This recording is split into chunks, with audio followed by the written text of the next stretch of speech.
Welcome everyone to the regular meeting of the Bethlehem Planning Commission. My name is Rob Malosky. I'm the chairman of the meeting. Other commission members include to my immediate left, Mr. Matt Malozzi, Ms. Joy Cohen, Mr. Eddie Burgos, and Mr. Rick Pongratz. At this time, we ask anyone here in attendance to silence their cell phones, please. We will proceed through today's agenda. As the items are listed, I will make a point. The agenda items, number 3, the project at Township Line Road, along with number 5, the project at 404 East 3rd Street. Both projects have been tabled. They will be in front of us in the upcoming months. So 3 and 5 will not be listed tonight. Each applicant will have an opportunity to present their project to the Planning Commission as their agenda item is called. Planning Commission members will have an opportunity to direct questions related to the project, and city staff will provide an overview of the city's comments. Following discussion, any interested parties in attendance will have an opportunity to comment on or ask questions. All interested parties will have a sign-in sheet up front here. We ask to sign in your name and address for the record. We ask that everyone who is giving any comment or asking questions adhere to a 5-minute time limit. Where there are a significant number of interested parties, we request that members of the public be concise and avoid repeating previously made assertions. After all interested parties have an opportunity to speak, Planning Commission members will have a final opportunity to deliberate on the project. Review of the Planning Commission is based upon the SALDO, the zoning ordinance, and other municipal ordinances. Decisions will be based on these, recommendation of the city staff, pertinent public comment, and the public good. Our first agenda item is approval of the April 9th, 2026 minutes. Any discussion this time on the minutes as written?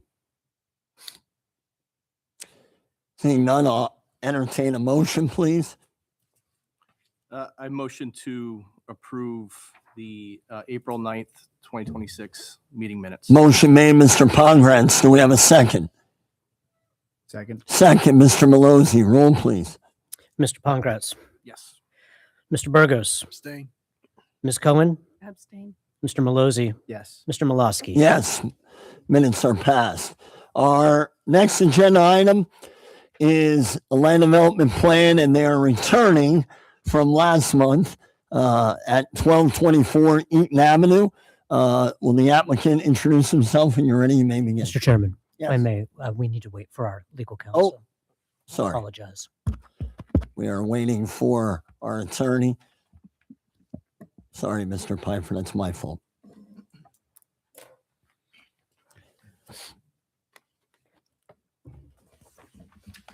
Again, for anyone here in attendance or anyone online at this time, agenda item number 3, the project at Township Line Road has been tabled. Planning Commission review date is pending the applicant's submission of revised plans, along with agenda item number 5, the project at 404 East 3rd, also known as 404 Mechanic Street. That case has been tabled, and the Planning Commission review date is pending applicant's submission of revised plans.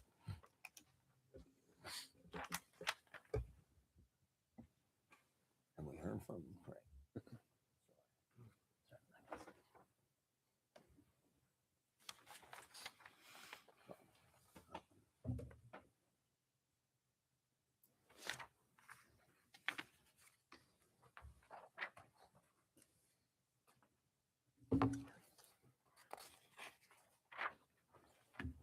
Attorney Tesher has arrived. Again, our first agenda item, 1224 Eaton Avenue. Good afternoon, Mr. Chairman and Planning Commission members. Thank you for giving me a second crack at this. I was here not last month, but actually it was in March. There were a few unaddressed items or open-ended items that I think that everyone was looking for a little bit more clarity on.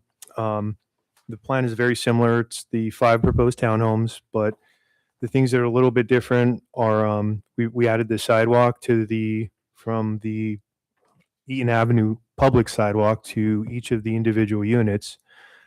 We followed someone's advice and provided a recreational area, and I think don't forget who brought it up. We ended up at a half like basketball court, which seemed like a really cool idea, and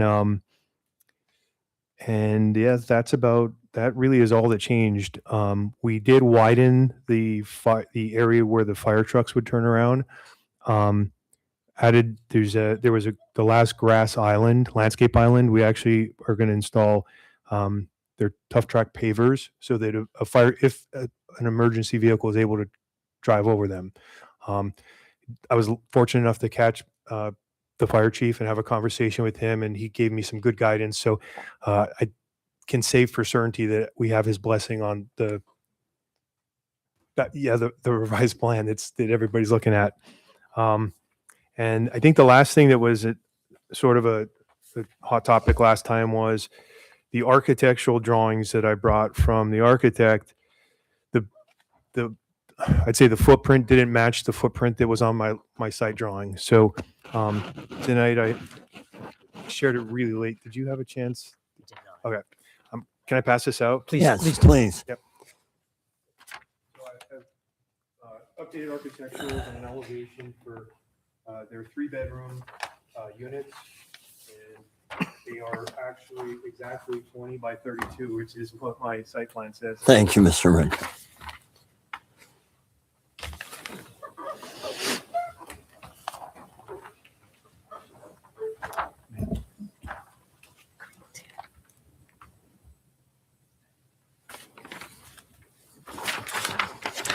I believe last time, and again, was in March, looking at the front of the, there, if we can get that up. Thank you. That's what I was looking for. I believe there was some mention of the materials used on the facade of the building.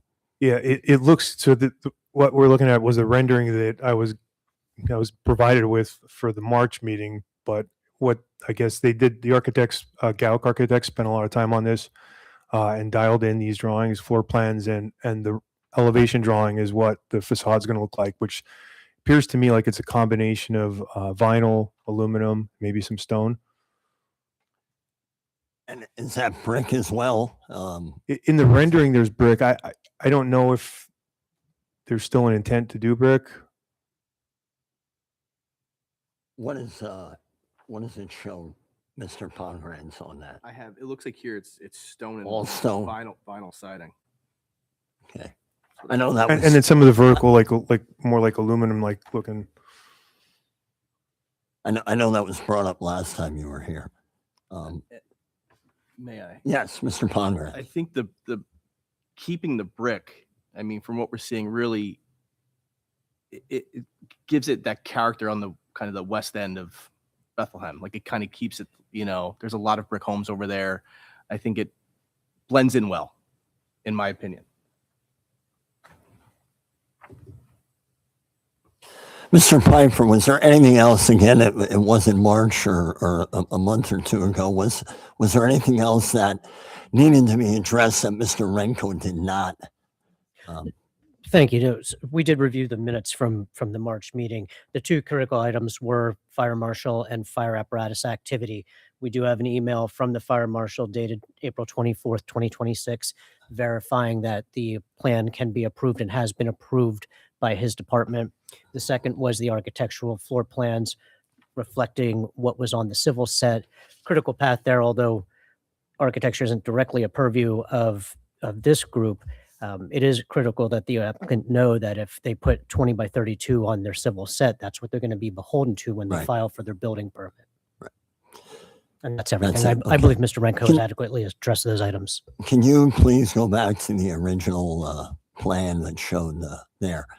Mr. Renko, where again were those pavers being implemented? And Mr. Piper, if you don't mind, Right Yes. between 1222 Eaton Ave, proposed 1222 Eaton Ave and the basketball court.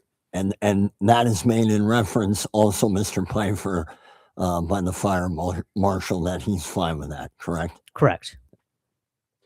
Any other questions, comments from the planning commission at this time? Mr. Malozzi. Question. And I may have missed this, Mr.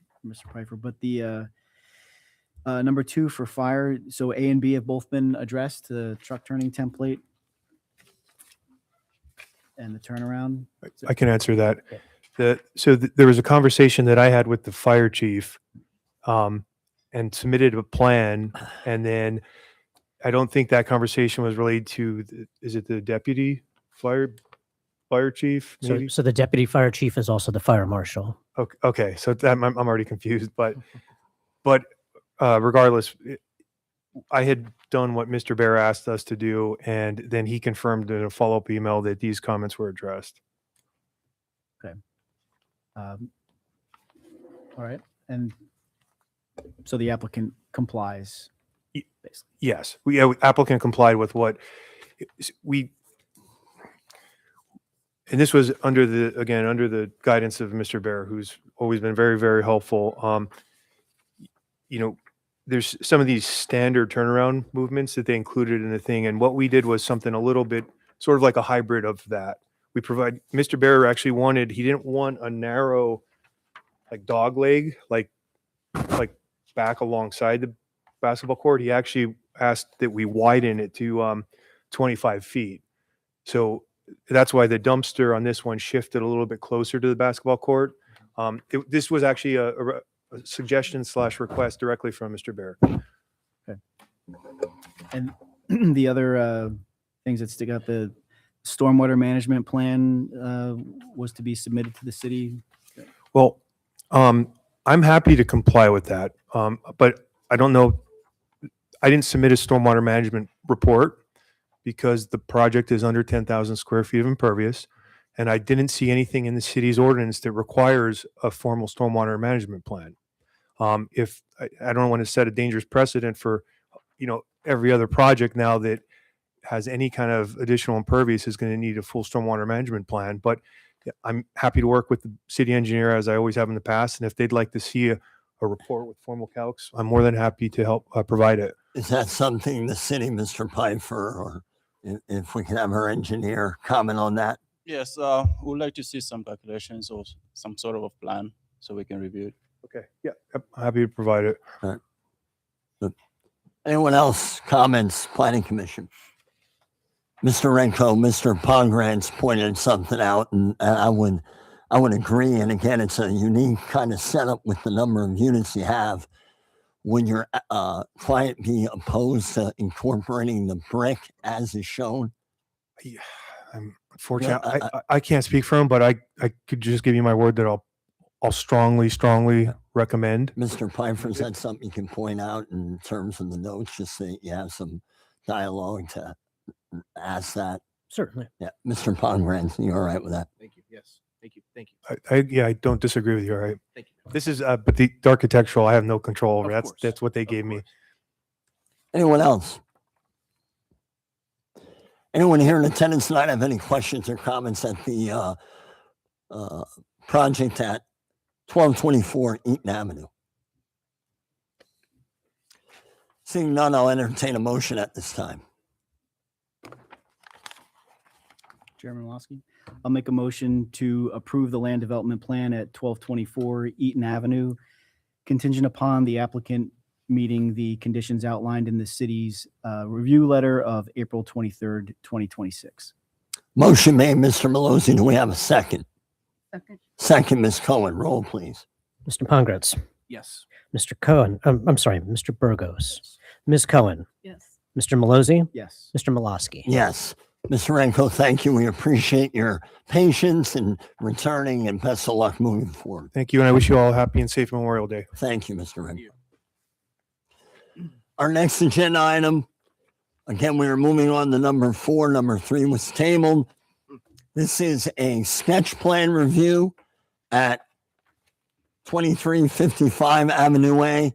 Before I allow the applicant to present, I want to remind everyone that a sketch plan review is often the process that we would prefer. It's not required, but it's something that we prefer to allow the applicant to get our feedback early in the process to make any changes that we feel may need be needed or necessary. So there is nothing more this evening on this project other than kind of providing feedback and see what they have planned. But in terms of moving forward with it, it's just a sketch plan review. So, sir, if you don't mind, introduce yourself and you may begin. Absolutely. My name is Chuck Fitzgerald. I'm with Bowman. We're the civil engineer on the project. I want to thank Mr. Chairman for his time and the rest of the commissioners for their time this evening, and also Mr. Pfeiffer for his guidance getting us to this point. So yeah, we submitted a sketch plan application with the, this is one of the plan sheets that was part of the package we submitted to city staff, and we're appreciative of the feedback we've gotten so far. Just a broader update. We also have a traffic study for this development in progress under review. I think there are some traffic improvements that will be recommended to the Avenue A and Airport Road intersection as a result. Some of those are delineated on this plan. Obviously, it's going through the review process, but we did also want to take the opportunity and present the sketch plan to the commissioners to get their feedback. So I have a couple questions based on the sketch plan review letter we received last week. So if it's okay, I'll proceed with that. Yes. Okay, great. So I think, a lot of the focus of the comments at this stage in the game, and obviously we're early in the process, focused on the building elevations and types and things like that. And I think I saw it pop up on the screen. If we're able to pop it back, we did send in a sample of the building elevations we are proposing for this location. And I know there was some focus on making it look like a multi-story building and having some front facades facing each street frontage. I don't know if, the commission has had a chance to review, or if staff has had a chance to review the elevations we provided, but would be curious on feedback that could be provided on those elevations either this evening or in future correspondence. So I guess thoughts on Mr. sorry. Pfeiffer, I'll let you start with that, and then I'll open it up to the Planning Commission in reference to Mr. Fitzgerald's question in terms of the facade, kind of the appearance. And we've done that in the past, Mr. Fitzgerald, with some other projects where if it is on a road similar to Avenue A and Airport Road, where it kind of gives that appearance of an entrance at kind of both sides. So Mr. Pfeiffer, please. Certainly. So the short of it is we only just received the elevations. So as staff, we have not yet had an opportunity to review them. At a glance, we commend the applicant for making it appear like a two-story building. The initial review, form-wise, it seems to fit well with that area. We would maybe encourage a sloped roof in lieu of a flat roof. We would hope that the fenestration reads as more transparent glass as opposed to a spandrel panel glass, but they did do efforts to wrap both principal facades. So this would be let me get to the one. This would be the facade, correct me if I'm wrong, Mr. Fitzgerald, that would be fronting Airport Road. Correct. Yes. And this would be the one that would be fronting Avenue A. Correct. Does the one fronting Airport Road have a Royal Farms signage? This is the one on the screen that will, the side that will face Airport Road. Would you be opposed to having a Royal Farms Not at all. to give that appearance, if you will, of a frontage, right? Like I mentioned, I'm the civil engineer, but I work closely with the rest of the design team, and I think that that's something that could likely be incorporated. So, yeah. Anything else on that question? Nothing until we have an opportunity to study the drawings. We Sure. don't have any additional comments Right. at this time. Mr. Fitzgerald, Mr. Pfeiffer mentioned about the flat roof. Mhm. Would there be any opposition to incorporating another style of roof with that? I'll check with the rest of the team, and we can follow up. But appreciate the early preview of the feedback. Thank you. I guess another topic of worthy of discussion is the location of the fuel canopy on the site. Some of the comments that we received on the sketch plan talked about locating it at the rear of the site. What we were focused on with this site layout is, Airport Road kind of being the main thoroughfare there.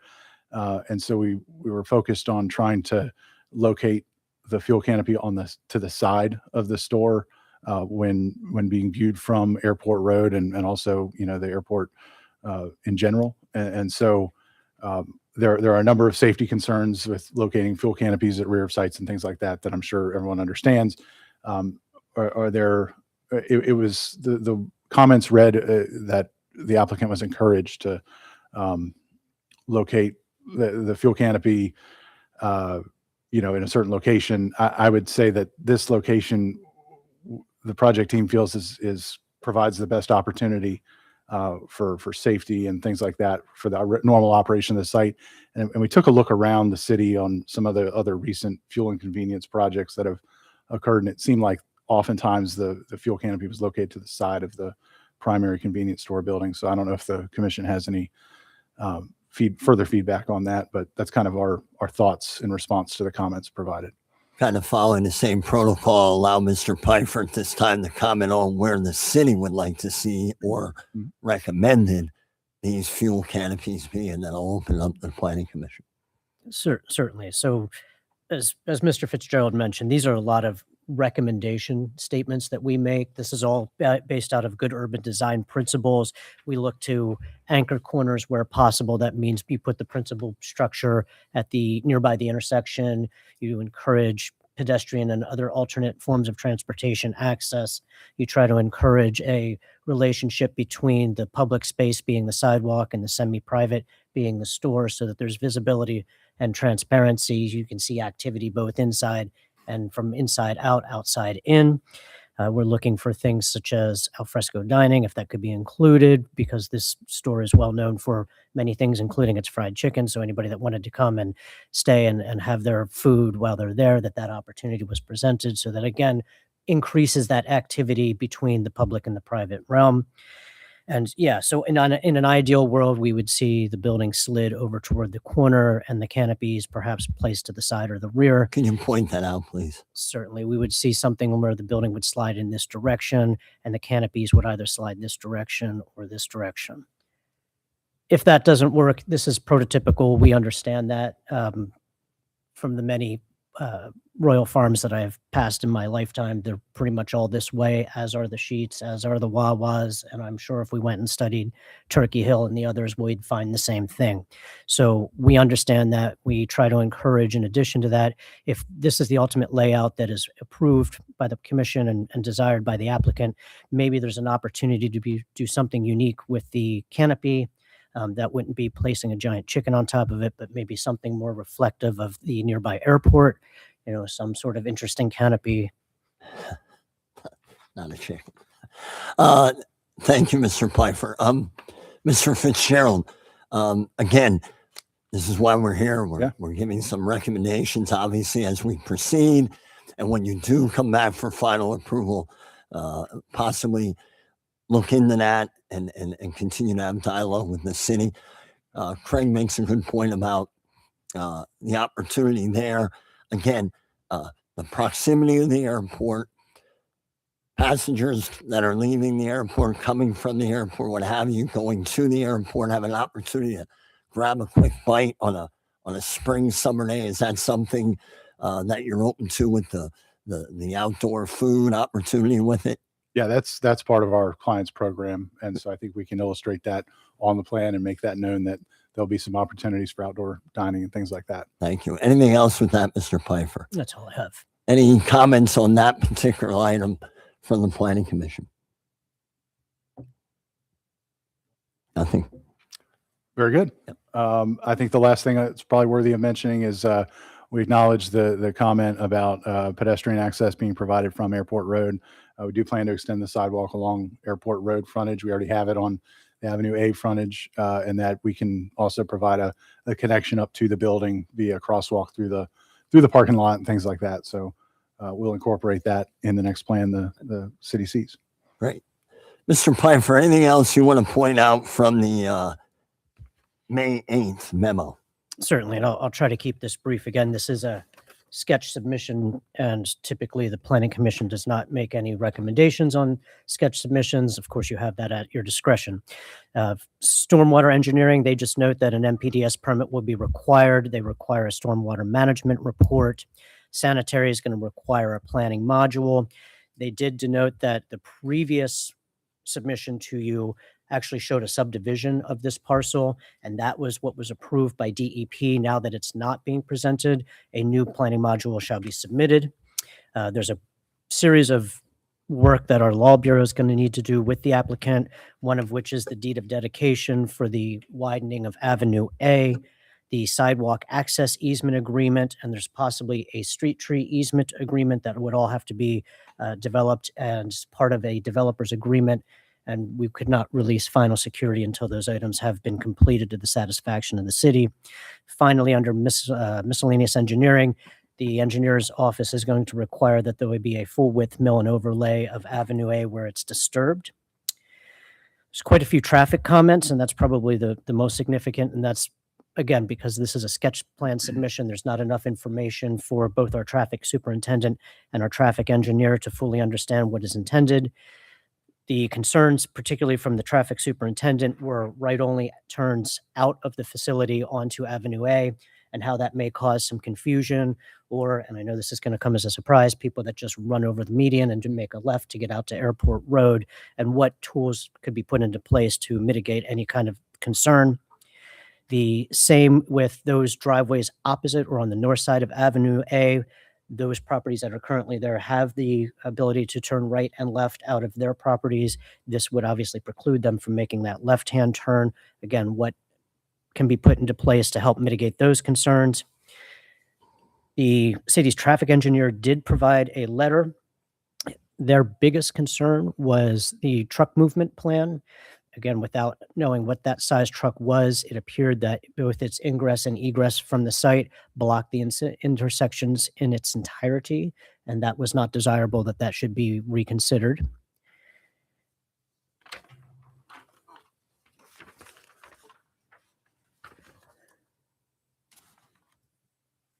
Under zoning, the zoning officer just noted that there is no apparent place for bicycles and bicycle parking or other alternate forms of transportation.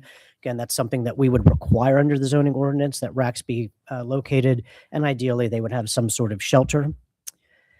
General comments, again, a lot of stuff that talks about our climate action plan. So landscaping, there's a requirement for deciduous or evergreen trees for every 4,000 square feet of new impervious. There's a 10% requirement of landscaping areas to be including trees, shrubs, and flowers.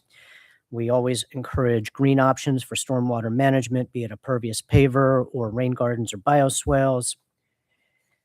Although Lanta and our environmental council don't typically review sketch plans, Lanta has been had an opportunity to review this. They did provide a letter toward the end of this review process. I don't believe that has been shared with the applicant. So I'll just say in the previous iteration, we went through a lot of study to relocate the existing Lanta bus stop on Avenue A. The desired location for that was between what I'll call the pork chop, where the ingress and egress closest to the intersection with Airport Road would be. Two other locations were reviewed. They want to continue that dialogue with the new applicant and make sure that that is included. They also noted that didn't appear to have sidewalk along Airport Road, and that is a requirement of the city engineer. So Lanta picked up on that. We picked up on that as planning, and our city engineer's office all picked up on that. I'm sure it's just a matter of this being a sketch plan, and when we get to preliminary final, the applicant will be able to provide that sidewalk along Airport Road. Is that it? Thank you, Mr. That's it. Pfeiffer. Thank you. Lot to digest there. Out of those items that he discussed, you feel confident you can comply with? Yes, we're going through everything, And I understand the traffic study is just getting done now, so which is fine. And one would question the only entrance and exit being on Avenue A. I would just ask now, was there any investigating in terms of coming northbound on Airport Road. If I'm coming down Airport Road going, and it's on my right, turning in from Airport Road there. Yeah, we like to incorporate as many entrances as possible. I think, there were some previous studies done on this project that maybe I need to ask more into the history of why there wasn't an entrance proposed, but certainly our client prefers as many ways into the site as possible. Right. And I So, want, yeah. again, I don't want to sound repetitive or redundant, but this is why you're here today. We're Absolutely. giving the information so you can digest it. So when you do come back and return, it usually goes a lot smoother. So I appreciate that. And I would mention that we did receive the letter from Lanta, and we are going to want to work with them to accommodate that bus stop. So Yeah, have they reached out to you directly? yeah, through our traffic engineer. Wonderful. Thank you. Mr. Pfeiffer, anything else? I have nothing else. Thank Any you. other comments, questions from the Planning Commission at this time? Ms. Cohen? Thank you. My first question is the large square with the rounded corners on the left side, is that a landscaped area or a pad site? Underground fuel storage tanks. Okay. So it would I'm be sorry, here? landscaped above Where at? grass? The big square There? on the left? This one here. Yes. Oh, I'm sorry. On the left. Yes. That is a residual site area for a future use. Our traffic study anticipates a future use of the highest trip generation included in this development. So, but there is no use proposed there at this time. So it would be a grassed open space area at this time. And then it would need to come back to us if there was another use proposed there. So interestingly enough, and I apologize for not mentioning this, but our traffic engineer put that in their comments that they were recommending that when this comes back, and it's the study that Mr. Fitzgerald references, they were looking at a 5,000 square foot restaurant, presumably a fast food or fast casual restaurant. And that would be the highest number of trip generations. And Benchmark was recommending that another sketch plan come back for that so that it ensures proper flow in out of vehicles, pedestrians, and enough off-street parking. Thank you. And my two concerns, which have been mentioned already, are the sidewalk along Airport Road and the egress out onto Airport Road. I think Mr. Molosky mentioned also, we've had issues where people will take left turns when it's not permitted. But I think there's going to be an issue along this road with people trying to get back onto Airport Road, and also with cars stacking at the light on Avenue A. So I'd just like to mention those again. Thank you. Thank you, Ms. Cohen. Anyone else? Mr. Malozzi? Thank you. Just so I can understand the access. So there's no access from Airport Road presently proposed, correct? Correct. And it's right in, right out, the first driveway that you meet. And then is that a full access driveway at Full the access property line? in the rear. Yeah. Yep. Okay, because I didn't know what was going on with that hatching there. So you could make a left out Yes. at that driveway. Okay. And that driveway would be part of this Royal Farms applications, not waiting for the other Correct. parcel to be developed. Yep. Okay. Thank you. And we're talking about the picking up comments, the accommodating the Lanta stop is important as well too. I'll just pile on that. And you had mentioned about safety concerns with the layout of the site, like having the fueling stations where they are.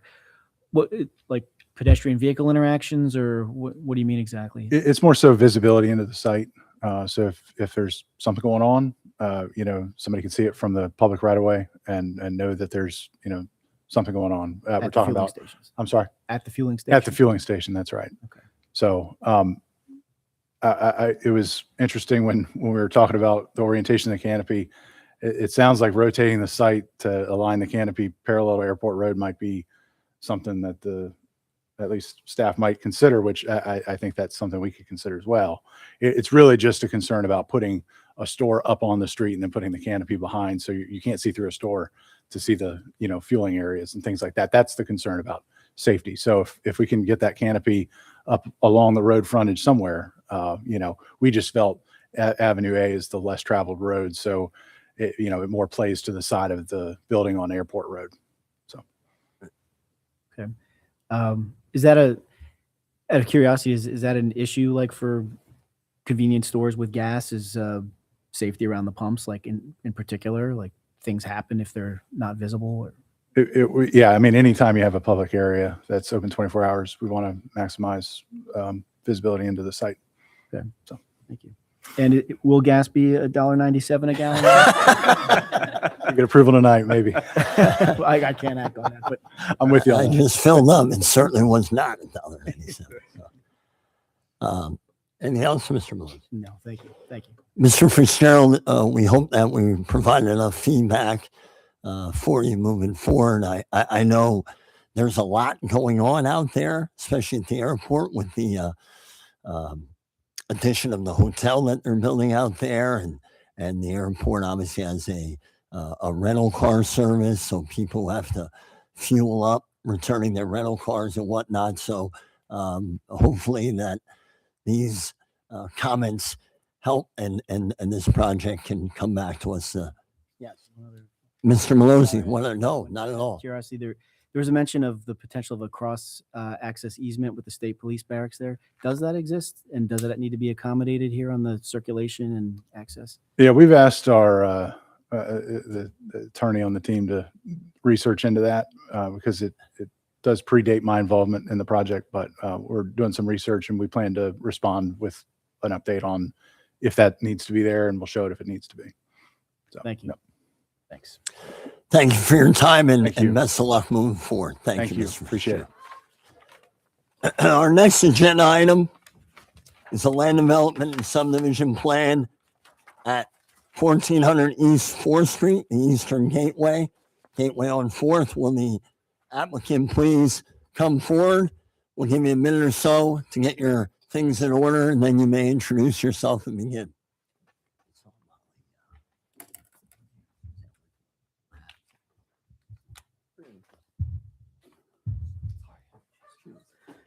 All right, good evening. My name is Chris Rice. I'm with T&M Associates. We're the civil engineers for this project. And I also have Kelly from Penrose and Corin and Yasmin from WRT, the architects for this project. So they'll be available to answer any questions related to those aspects of the project. So I can, start talking a little bit about the project, kind of go over some bullet points and, certain aspects of it first. So you're probably all familiar with the property. So it's contained, a number of different, businesses, residential over the years. Recently, a couple of the buildings there have been removed, but foundations and some other impervious concrete areas still remain. There was, bulk fuel oil business there on the site. The tanks have been removed. There's been, auto repair, other uses on the site, and phase 1 was completed in 2025 for the site. And everything that was on site, the tanks, everything's been removed.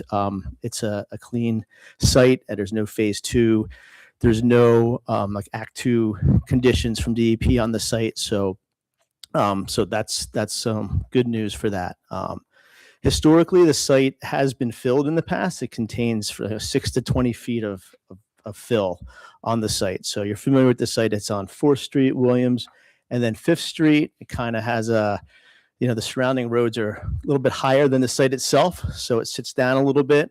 And then the Greenway borders it on that 4th side. So you have the 3 streets. You have some residential, homes there in the corner.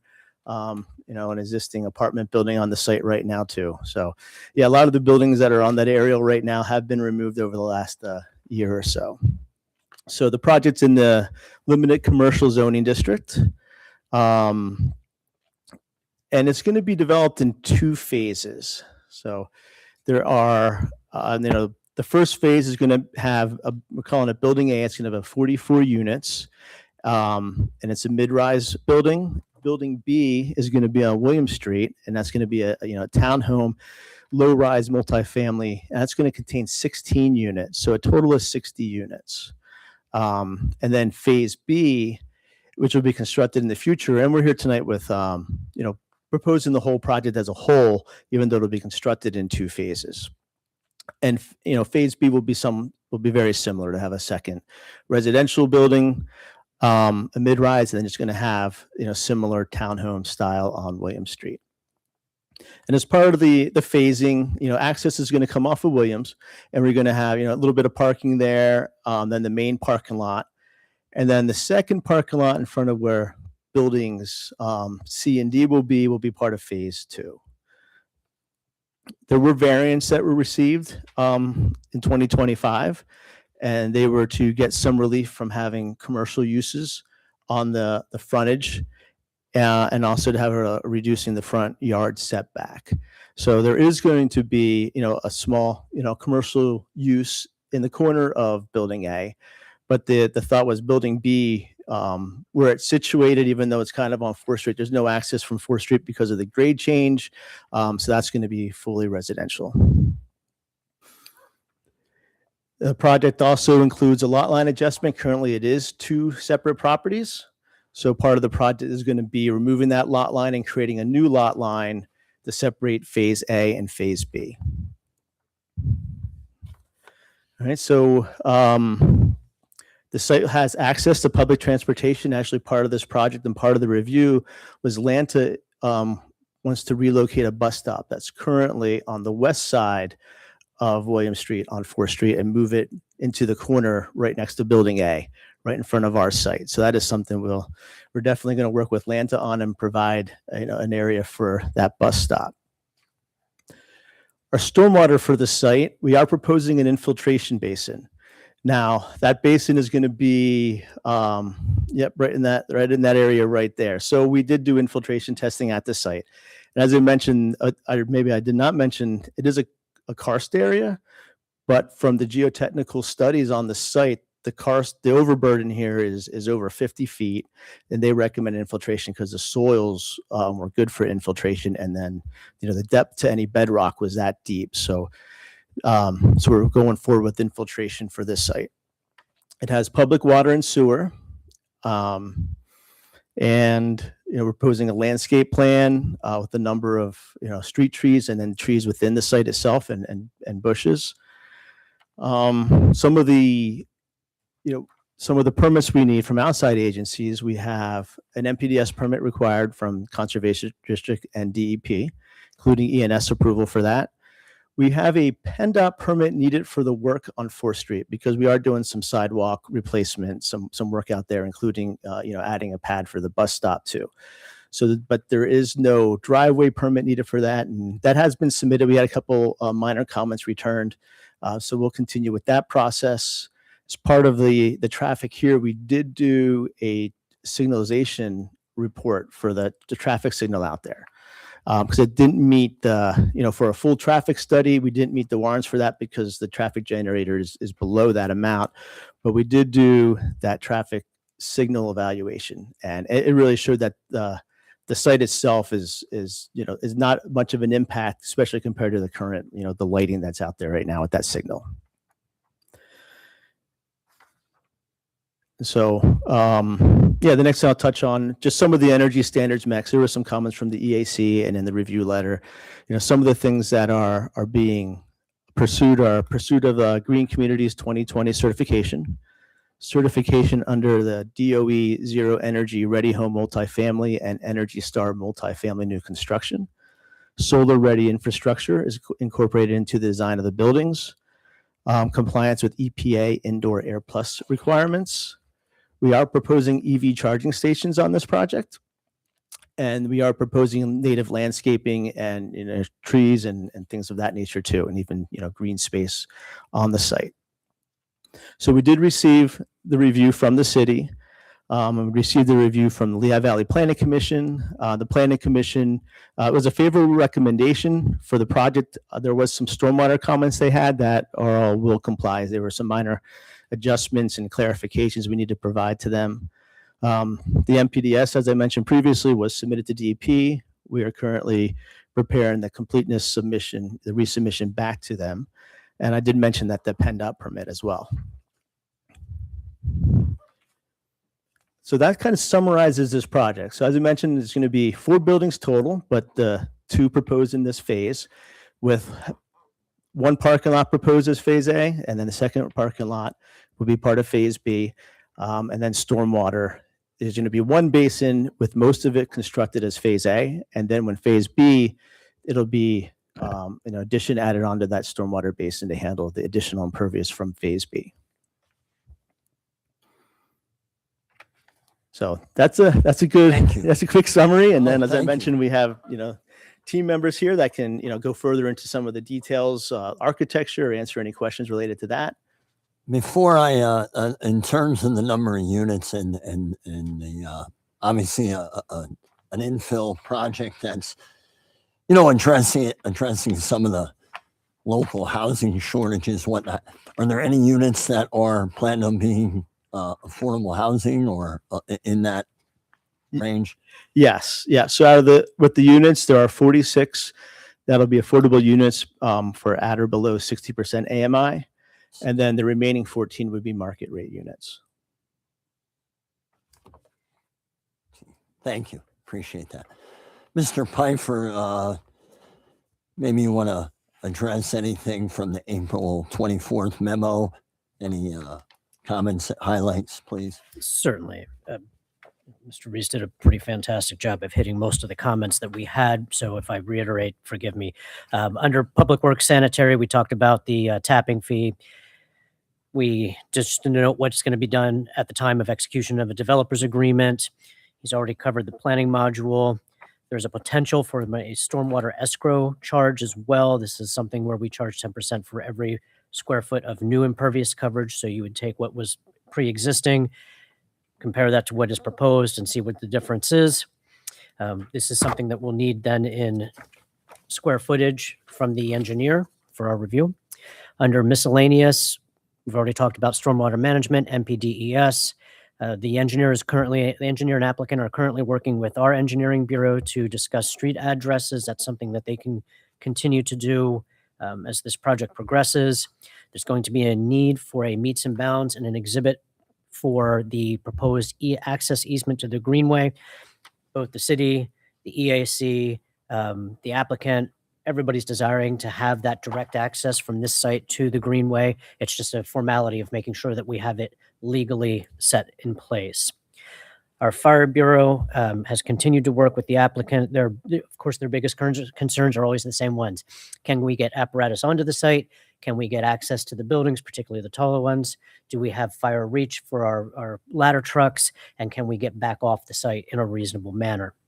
That's continuing dialogue as we go through this process. This is the first iteration of the submission, so we suspect that there'll be a second iteration once you review this. And assuming if you approve it, they'll have to continue to work with us to address any continuing items on these letters.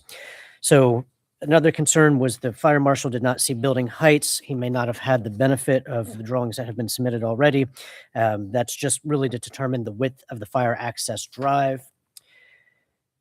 The ladder truck we've already talked about. He did have a question about fire hydrants and if they were part of the fire safety program. There is also a requirement for a fire hydrant to be added at the intersection nearby William Street. And the last and probably one of their bigger concerns is just to make sure that the infiltration basins can support the vehicle weighing 84,000 pounds. Our recycling bureau had a comment, just there was not clear to them at the time. They didn't have complete architecturals how refuse would be stored and collected, as well as recycling. Our zoning officer made a couple comments in terms of parking in a row. So if I go back to the site plan, our ordinance prohibits more than 20 spaces in a row. This particular parking area, which is phase 2, has more than 20. We've already talked to the engineer about this, and they're confident that they could add a landscaped island at some point and accommodate for 2 parking spaces somewhere else on the site. They also noted bicycle parking, which is always a big thing for me in particularly we had our bike to work day today. So kudos for everybody that could participate. Yeah, we won't even go there. So having some sort of bicycle parking. And again, the EAC always picks up on this. They would like if that bicycle parking could be covered in some fashion. And if they do a bicycle room indoors, just to keep in mind that there's also bicycle parking for people that are visitors or coming to the commercial space proposed for the corner. Under general planning comments, some of the typical stuff we talk about landscaping plans and trying to increase the number of landscaping opportunities on site. Again, we've already had this conversation with the engineer going back to that island. They're very happy to put landscaping on that island. There is a comment under number 9 where on both their landscaping plan and details plan, they talk about tree protection. We did not see that identified on the plan as to where those trees are and where they should be protected. Again, something that they can provide to us in the second iteration. If there is in fact trees that are to be protected, or if there are trees that need to be removed, the ones that need to be removed would go under our tree conservation program where they would have to provide 1 for 1. If they could not provide the number of trees required, then there is an opportunity for them to provide a payment in lieu of. Of course, we always hit on the green opportunities, pervious pavers, rain gardens, bioswales. Mr. Reese already talked about his conversations with Lanta. Lanta is absolutely thrilled to move that bus stop. If you've seen it before, it's really inconvenient. It's not a very attractive bus stop. Having it moved over to this site with what this program is, I think is a win-win for both the applicant, the city, and for Atlanta. Last couple comments come from our LVPC and our EAC. I'll try to make these brief. The EAC more or less commended the applicant on the program overall. They did ask for consideration for covered bicycle parking. They were very happy to see the EV charging was included. They did have a comment in here that they didn't know the number of spaces. I believe it is 6, and certainly Chris can correct me on that. They encourage lead guidelines. The application or the presentation tonight really hit on a lot of stuff. What I didn't hear was if there is going to be great expanses of glass, that bird safety glass is considered as part of the architectural program. They always include the CPACE program, which allows for financing of solar, increased energy efficiency, water conservation, and indoor air quality measures. That's certainly something that if the applicants are interested in pursuing, the EAC is here as a tool to help guide you through that. They did ask for green roofs and solar panels on the roofs if green roofs cannot be provided. I suspect, as in with many cases, but for Lehigh University, that's just cost prohibitive.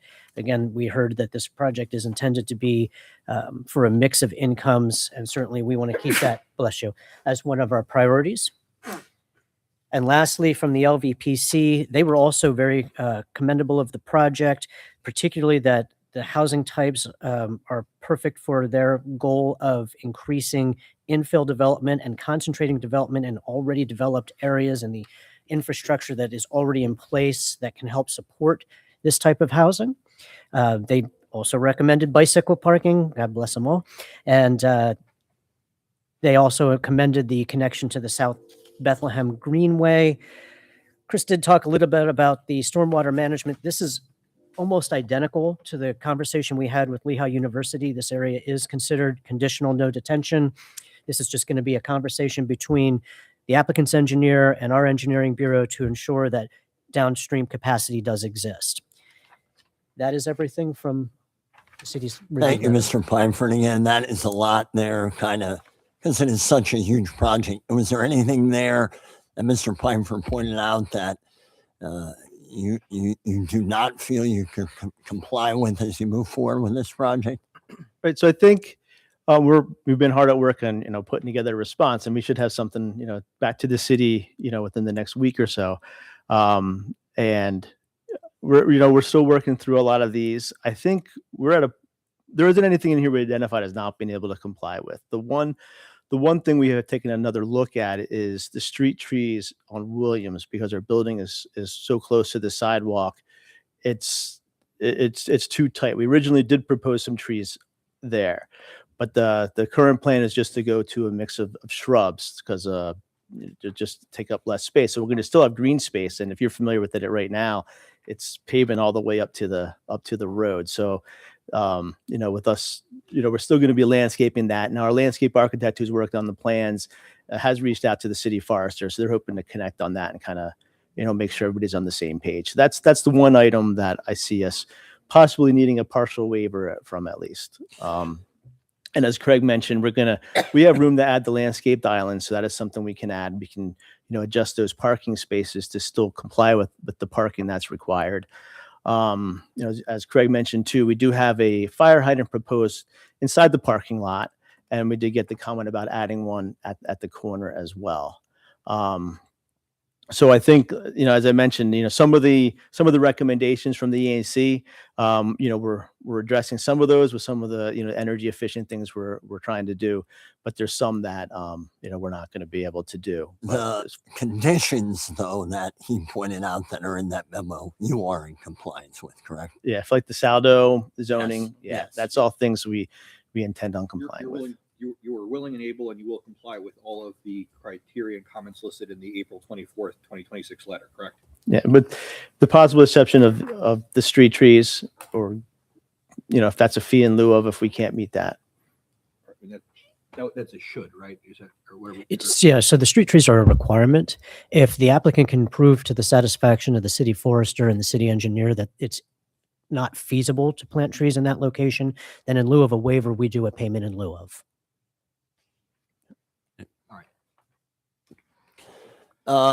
Before I turn it over to questions from the planning commission, if we could put up the elevations, the renderings, just talk a little bit about the materials used in the facades in the building, if you could elaborate on that. I have Corinne here from WRT. You brought some She'll do a much friends. better job than me. We have to put them to work a little bit, right? Is this on? Yeah. Sorry, I'm short. Yes, so the light color material that you're seeing that covers the majority of the upper portions of the building is a corrugated metal in a very light neutral between taupe and gray. And then we have a wood look panel made out of fiber cement and metal trim also in that same color scheme at the windows. So that's all of the lighter. Mr. Pfeiffer, you mind pointing that out so everyone's on the same, right there, correct? Our windows are broken up into smaller planes. So I know that had been a comment about the bird concerns. And the only places where we have larger windows are at the ground floor in the areas that are recessed behind the overhang. So that has been considered. The lower portion of the building and then coming up in the slot that you can see on the left side of this image is mixed red brick, kind of more traditional material, more traditional look. Yes? Did I interrupt? Which buildings are we looking at here? So the building on the left is building C, which will be built during phase 2. And the building on the right is building A, which will be built in the current phase. And that's the one that faces William and 4th. So we're looking from the bridge down 4th in this view. So you're looking that's- east. West. If it helps, Ms. Cohen, this is the intersection. This is William Street here. This is 4th Street here. Projecting east takes you up toward Lehigh Valley Heavy Forge to the left. Go a little bit further, you get to the Taco Bell sheets. And these are the two multifamily structures that are proposed. This is the one that would be built in phase 1. This would be built in phase 2. Yes, and if you see the trees that are in front of the building in the background, which is building A, those are indicating where the trail would be entering the site, and then you can see it more exposed as it comes along this way. And just for clarity, also in the foreground, there's a huge amount of topography there. The land drops off pretty quickly, and that's actually all owned by PennDOT. That's not part of the property. So while we've shown some beautiful plants there, what's actually out there right now probably could use a little bit of cleaning up. So 60 units in total, 46 you mentioned were affordable, the other 14 market. Phase A, how many number of units in that first phase, so to speak? So each phase has 60 units. The buildings that we're seeing in this image each have 44.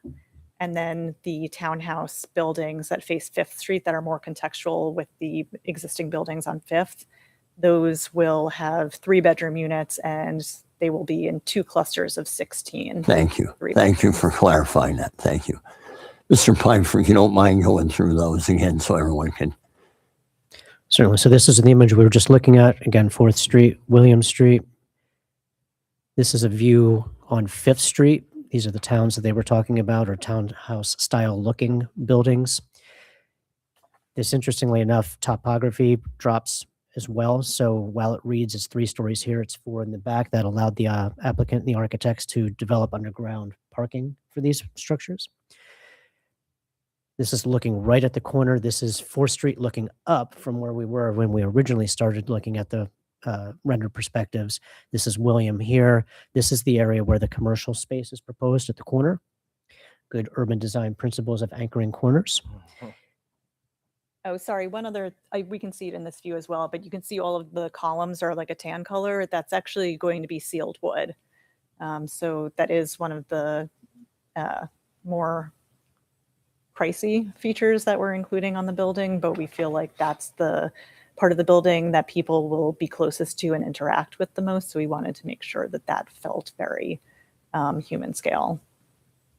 Your packets also include the elevation plans. It doesn't include the rendered perspectives, but if you wanted to go to them to look at something and Yeah, I wanted to make sure elevation everyone was form. able to see the renderings of these.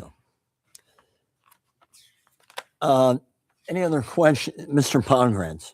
Have you guys explored? I mean, I'm looking at this rendering here. Have you guys explored? Is this a courtyard of some sort, or are we looking at any communal spaces? So this view is actually from diagonally backwards from the parking lot, and you're looking at the entrance side of building A, which is in phase 1, and then to the right of the image off screen is where building C would be, which is the other mid-rise building. And the way we have conceptualized that building is going to be very, very similar to what you're seeing on this side. Okay. So the community spaces in both of those buildings will be at that end with an overhang so that we're creating a really nice outdoor space Great. between the buildings to encourage community.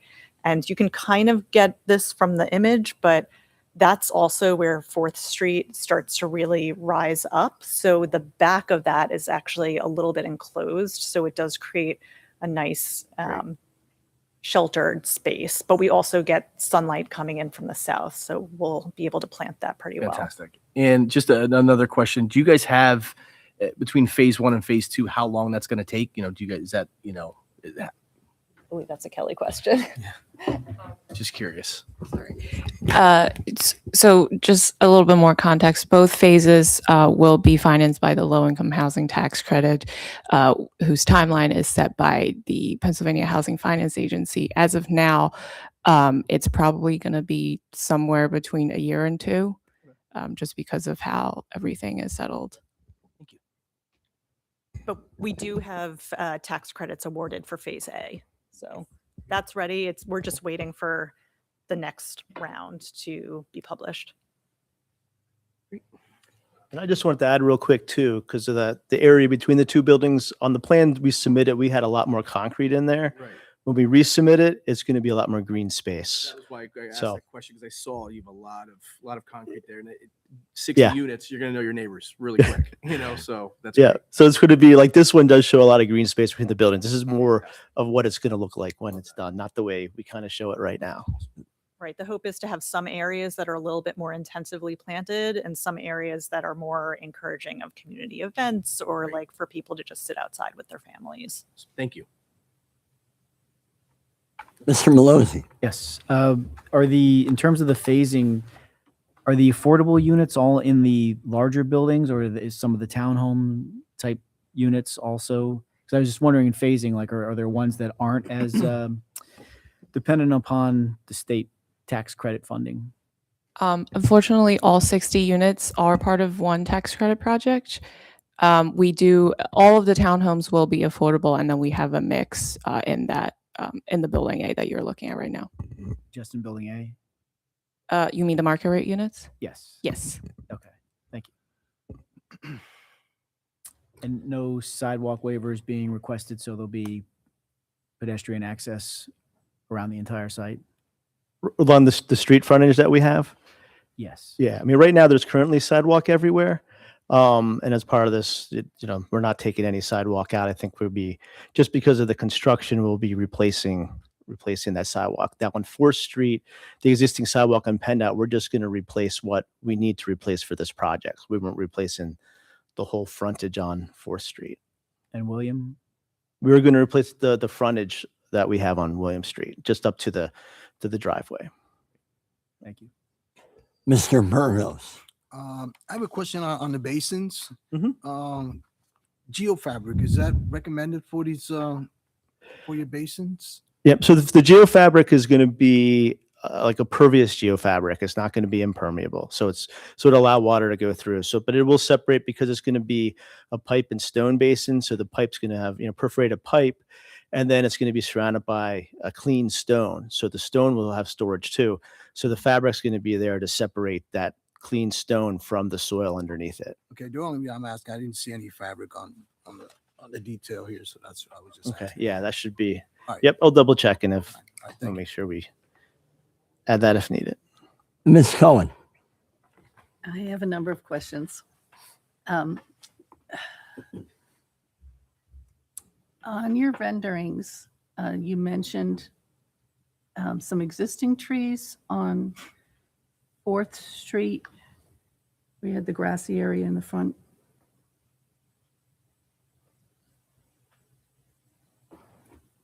No, those are trees that we would like to have, but we don't know if they're going to be practical. with Okay, the so trail there's, and that. on your landscape plan on sheet 18, there's no trees shown along 4th Street on this plan you submitted.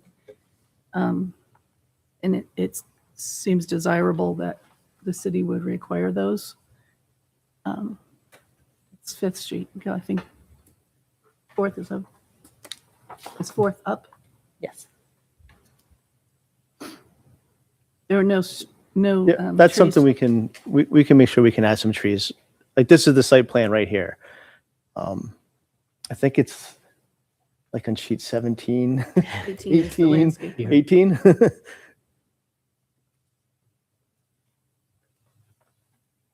about we just do this?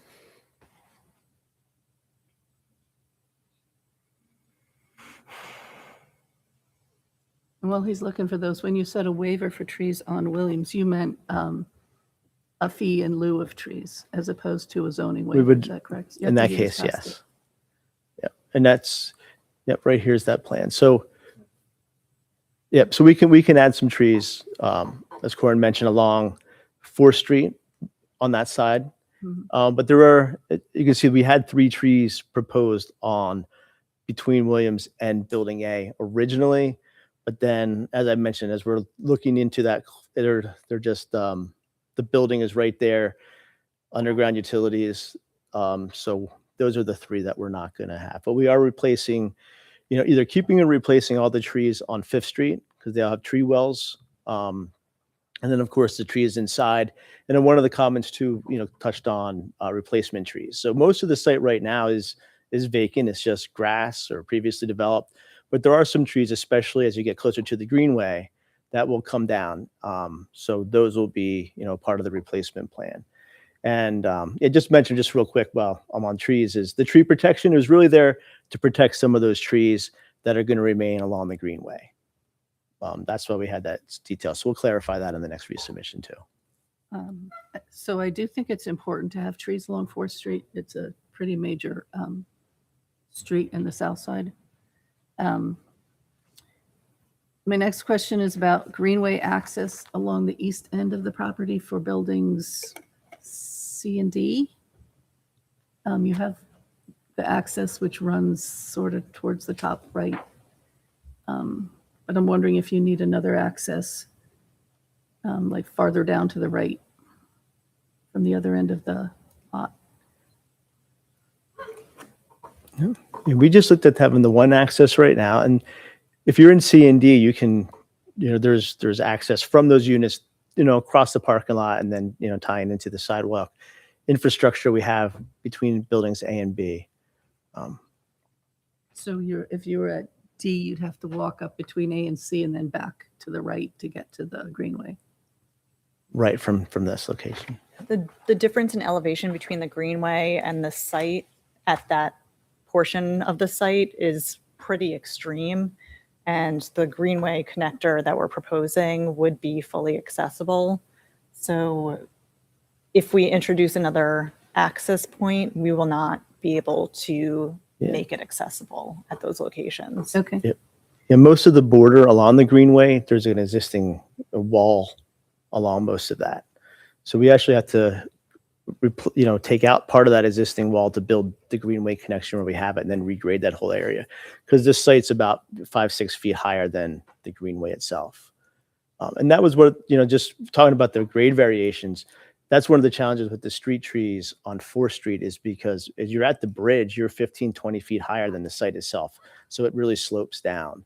And then as you go toward William Street, toward the signal, of course, it goes back to grade. So it's at 0. So, it starts at 0 and then goes up to between 15 and 20 feet. So you do have a pretty good drop off between that. So that is one of the challenges, but that's definitely something we can look at, especially down closer to building A. We might be able to add some trees there before the grade difference gets too excessive. Right, Otherwise, we'll plant a tree and it'll.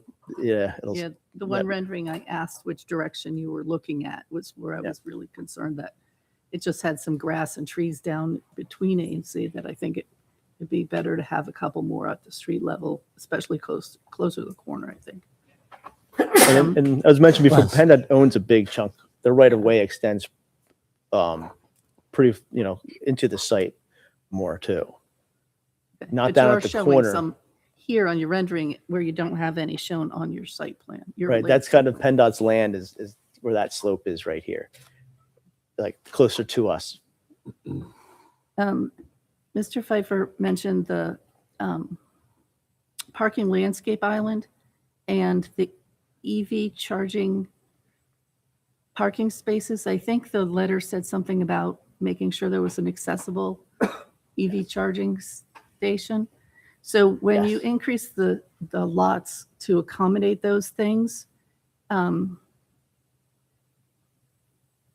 also I also need you to talk about the trash and recycling on the site. When you do those 3 things, I'm wondering if the layout of the parking lot is going to change significantly. Yep. So the EV is more of a relocating where we have them now. So we do have EV shown on our plans. What we've done on the plans that will be submitted is we moved those EV spaces next to the ADA spaces.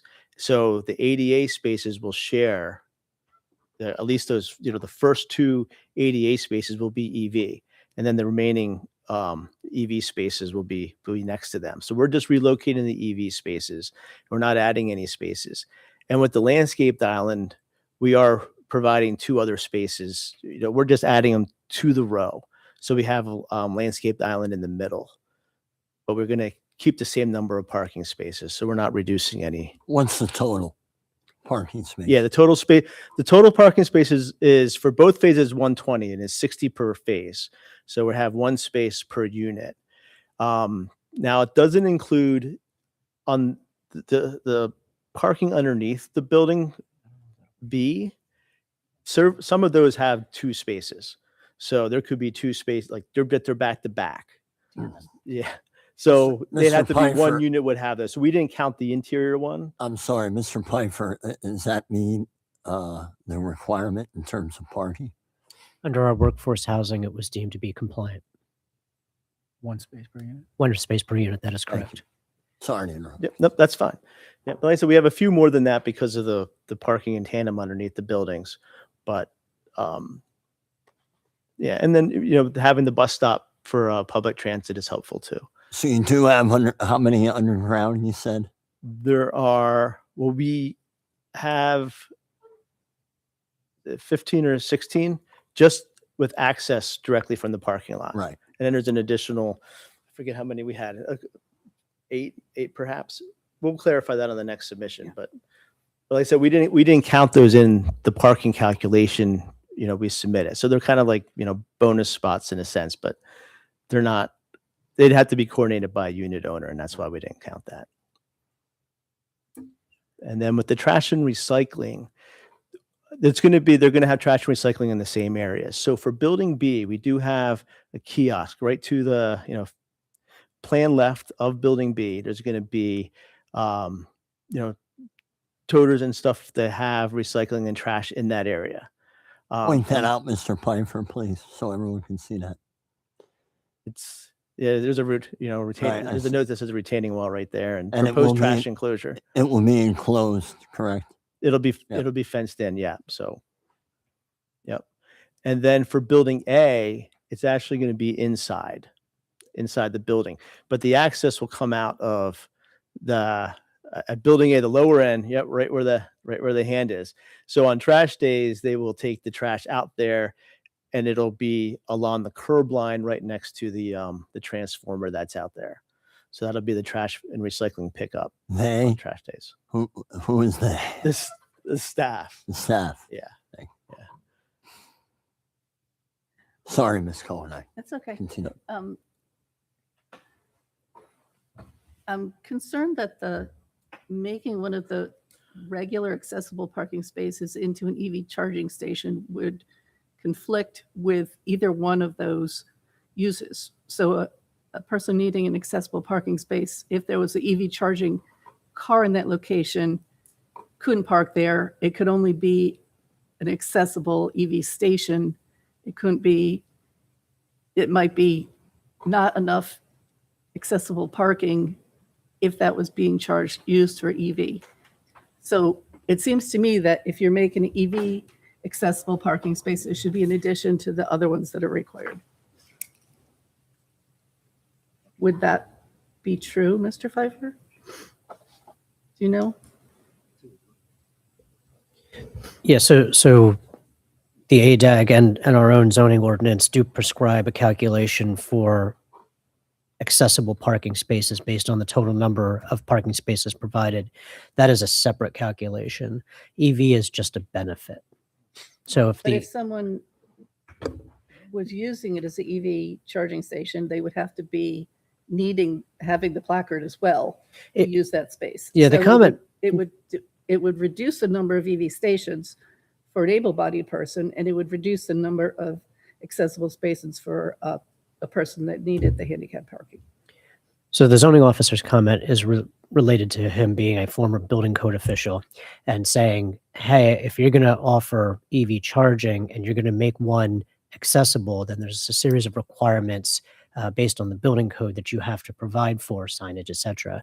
That should be deemed separate from the minimum requirement for accessible spaces.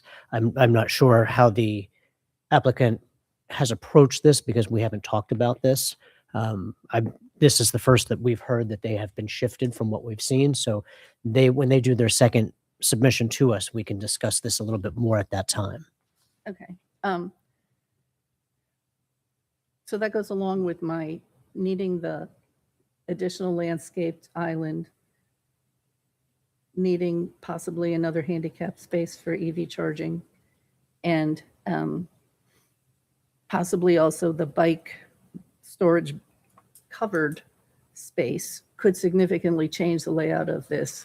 Not significantly, but could change the layout of this site accumulatively, is my concern. Sure. Understood. And the architect and urban planner in me can't help myself. So when I was making these comments, I was thinking, oh, is there an opportunity here? Is there an opportunity here? But for the tot lot, could that be relocated? Those are things that we can talk to the applicant and their engineer and architect about, whether those are appropriate locations.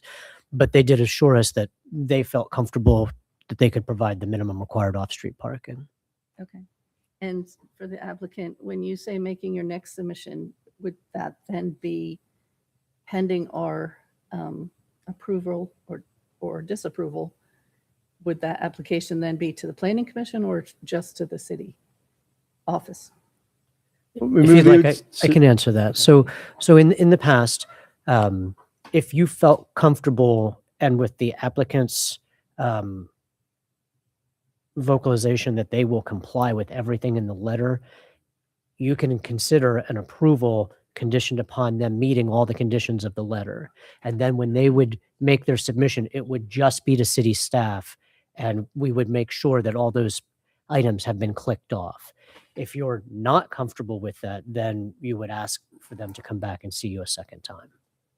And just to clarify what Mr. Piper said, the first is normal procedure that we follow anyway, in terms of we can add conditions, if we deem necessary. So, but certainly if you feel strong enough about having them return for that, we can throw that out there as well. But anything else, Ms. Cohen? That was all for me. Any other planning commission members? Any questions, comments? Anyone here in attendance have any questions or comments as it concerns to the project at 1400 East 4th Street, our gateway on 4th? Okay, so I'll entertain a motion at this time. Keep in mind to implement anything you feel necessary in terms of condition, and again, to clarify all the conditions that were in that memo, they are in compliance with, correct? Right, our Yes. intent is to resubmit to be in compliance with Right. the So I will accept the motion at this time.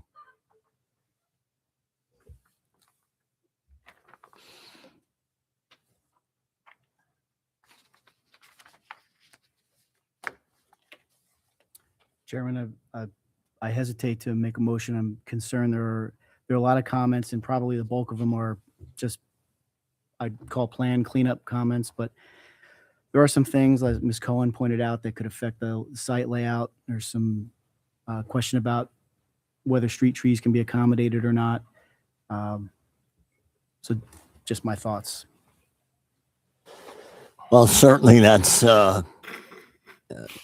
opening up the floor to motion. That can be put in the form of a motion to, I assume, Mr. Malozzi, you're leaning towards tabling it? Is that? Are we in? Yes, I was just about to ask, what is the timeline in terms of, and Attorney Dasher, feel free to jump in here at any time.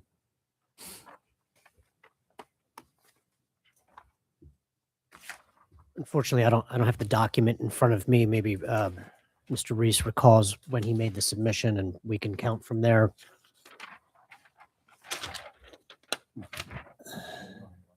We had the Not on plans here. dated February 20th. So it's probably around that date.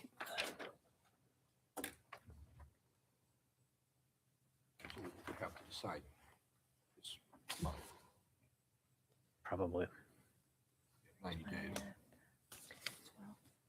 I mean, there needs to be another plan submission, correct? And there's a lot to take care of on this plan. Counselor, can we move forward with the first phase and then have them return for phase 2?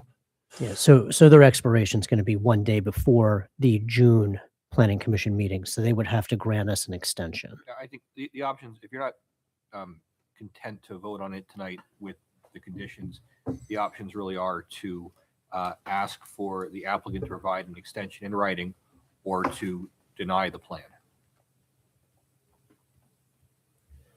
And again, I'm just one vote here. I certainly do not want to deny the plan.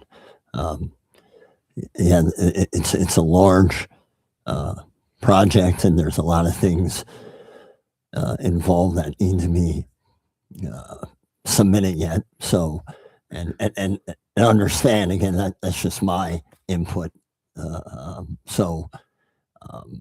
Certainly, if the group wants to ask them for an extension, I'm not opposed as well.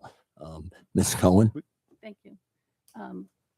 I do think it's a very nice proposal. We're used to seeing review letters which are not this extensive. And in addition, I had several other concerns of my own.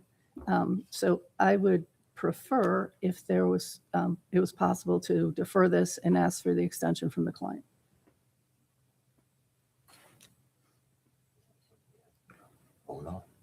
I mean, well, no, they can just make, they can make the request. Yeah, I think we can request an extension. We make the resubmission, then come back in a month or two. Right, you'll get that in writing to Mr. Pfeiffer then? Mhm, Can you- yeah. Can you do it tomorrow? Yep, we can do that. Thank you. I know you were here from the beginning of this meeting. Our first agenda item was very similar, and you saw how long that one took when they did resubmit. I mean, I'm confident that's something that your group will have no problem doing. So is it safe to say that we're in agreement that we're going to grant them an extension or ask them for an extension? Yes? Yes. Agree? Counselor, anything else we need to add for that? No, I think you can have a, I mean, just move to table this next month's meeting, given the applicant's representation that they will be requesting an extension in writing. Right, because the submission does expire one day prior to the June meeting. So that's the way we should. If word I it. may just suggest that they give us an extension that goes beyond at least our July meeting date, it would be Normally we've done, inconceivable for right. them to turn around a resubmission. understood. for us to And that's turn around a normal review. procedure as well. We've granted 3 months type. Like in the July, just Or end of August, or a 3-month as Chairman suggested. That I sort think of 3 months covers is everybody. fair. so. All right, 3 months, just like August 30. I know we don't like August 31st. Is Perfect. that okay August 31st. for the planning commission to make its decision on the plan? I would So second- it can be in June, it can be in July, it can be Right. in August. It depends on the timing, so it'd be sooner. But I know there are some PHFA deadlines, but August, Could I ask just one technical question? Is it possible or has ever happened that there's a second extension after the first? Yes, we've had yes, we've had. we've had some that are going on a while. Yes. Just for a point of clarification, because I know the applicant has a series of deadlines with all their funding sources. So some of that is contingent upon a planning commission approval. If we shoot for the July 9th meeting, I suspect that still meets their criteria for when they have to make submissions to their funding sources. And you correct me if I'm wrong, Ms. Yan. I believe, and I'm putting a lot of pressure on the engineer, that he can make a submission to us in a timely fashion that we can get a letter written and get you on the July 9th agenda. We can shoot for that. Thank you. Okay. Good. Thank you. Thank you for coming, and we'll see you in a few months. So So the extension will be through. You went through July 9th. If it gives the applicant some level of comfort, they can make it July 10th. And that makes it a mandate Right. that they come back and see us on the 9th. that is We'll talk and just to make sure. Well, we can't just talk. We need Oh. to make sure we're we'll cover at least July 10th or later. July That's 9th right. is the July Planning Commission meeting. Yeah. So anything beyond that, then August 13th, again, Mr. Pfeiffer pointed out, I'm not sure how that meets with your timeline with financing and whatnot. So in this order, next meeting, June 11th, July 9th, August 13th. What's the submission deadline to make the July meeting?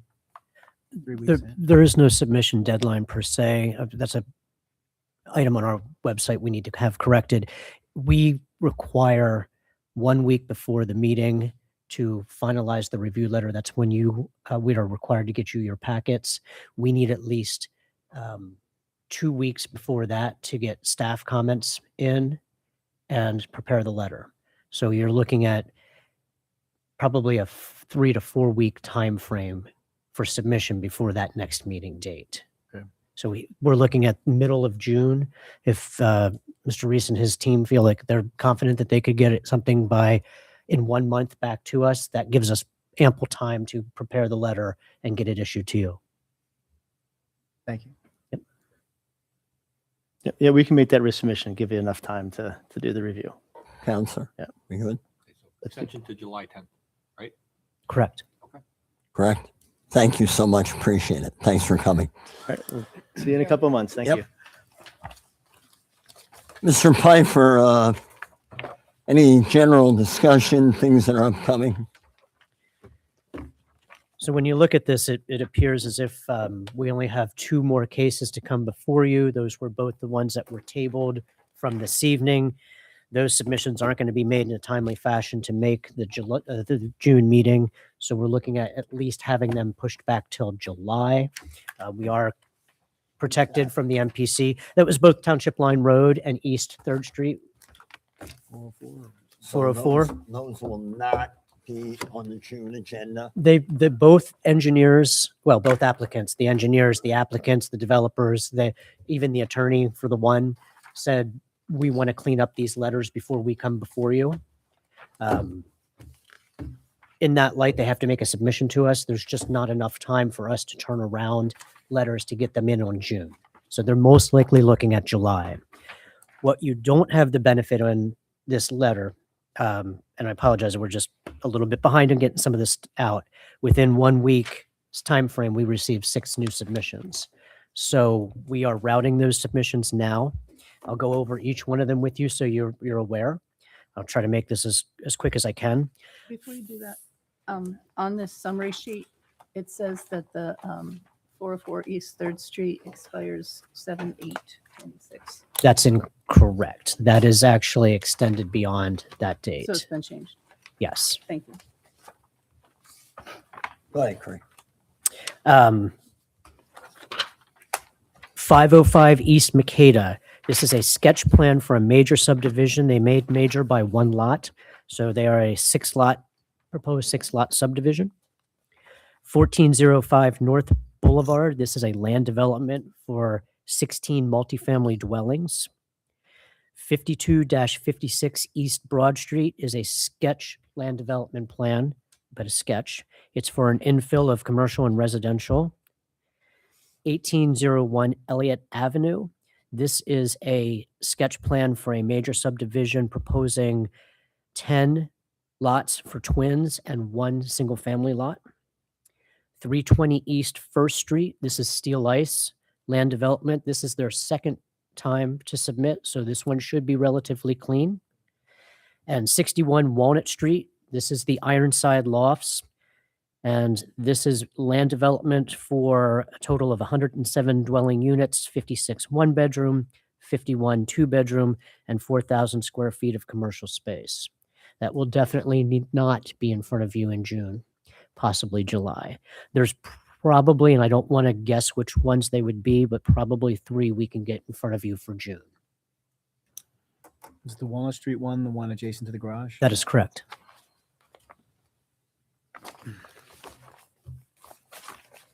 Anything else? That's everything. Motion to adjourn. So moved. Second, Ms. Cohen, all in favor? See you next month. Thanks.